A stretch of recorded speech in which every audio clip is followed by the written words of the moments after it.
In this lecture, we are going to create a sitemap for your WordPress website. So, what is a sitemap? It's nothing but a map which contains every link that is to be indexed in your website. And this map will be in the form of a page full of links alone. So, how to create it? Go to plugins and click add new and search for Yoast SEO.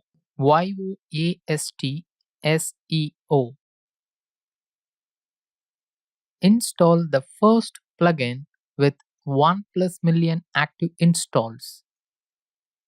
Once installed, activate the plugin.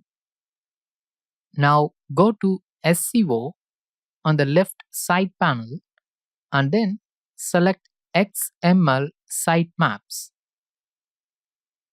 You can go to the XML sitemap by clicking this button.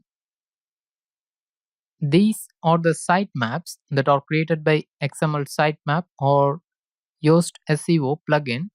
When Google comes to this page, it will detect these two links and it will follow both these links, which will contain a list of another links. So this list contains all the posts in my website, and this link contains all the pages of my website.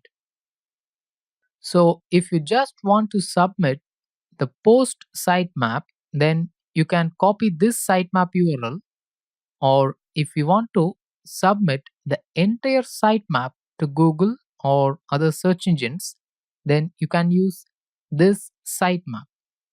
So we have installed Yoast SEO plugin and we have created XML sitemap in this lecture.